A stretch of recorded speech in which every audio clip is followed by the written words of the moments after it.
Hey everybody, Srini Rao here, founder of NotionEssentials.com, and today what I'm going to talk about is how to use Notion in your regular workflow, and this is part one of a series of videos.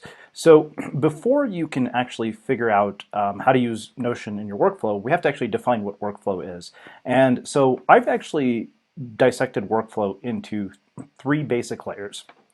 The first is communication. That would be emails, social media, phone calls, that kind of stuff, whatever you use to communicate with the outside world or outside. The next layer of it, for example, is creation, and then the third one is collaboration, whether it's meetings, you're dividing labor, between people when you're collaborating in projects.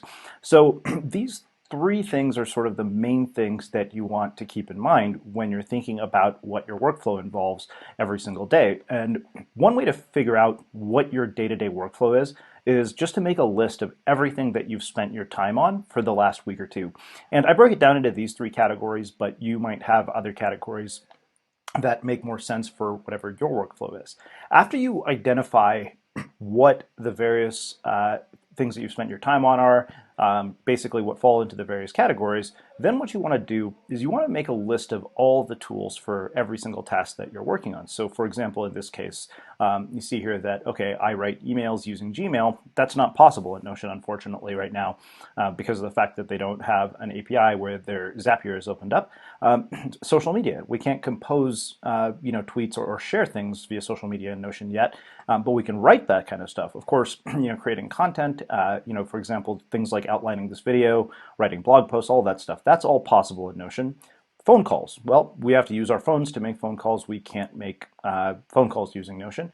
And then, there are meeting notes and things like that, which we can do in Notion. Now, design and development is an interesting one because you can actually collaborate inside of Notion and give feedback. Now, you might not be able to actually do the design work itself inside of Notion. In my case, I'm using a combination of Photoshop, Zapier, and Airtable to do a bunch of image creation, book notes, which I talked about in the video on how to manage your knowledge. Another thing you can do in Notion. So Notion makes it possible to do all sorts of stuff. You can manage tasks, you can create content, you can do all sorts of stuff, but there are things that aren't possible.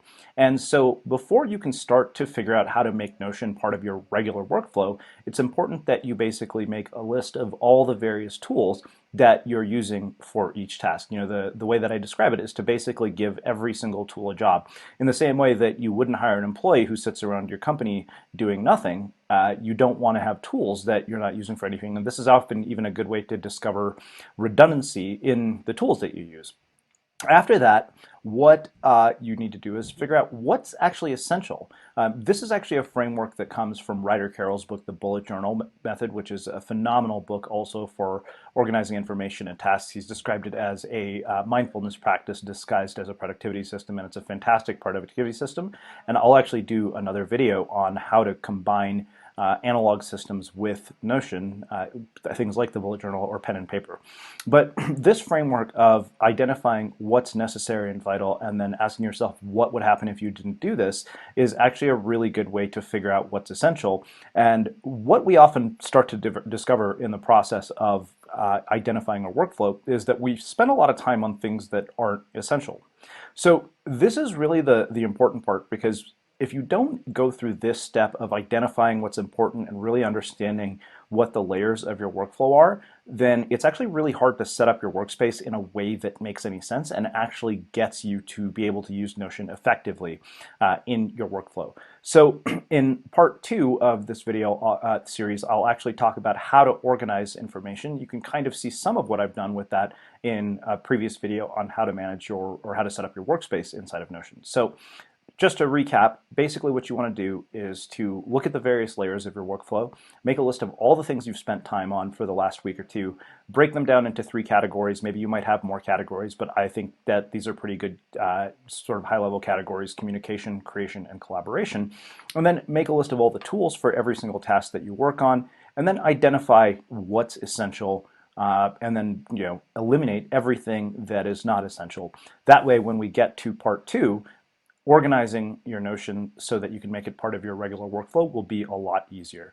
And if you have any questions, leave them in the comments, and feel free to reach out to me at hello@notionessentials.com or hello@unmistakablemedia.com. And if you need help with getting your Notion set up, visit notionessentials.com and sign up for a free workspace audit.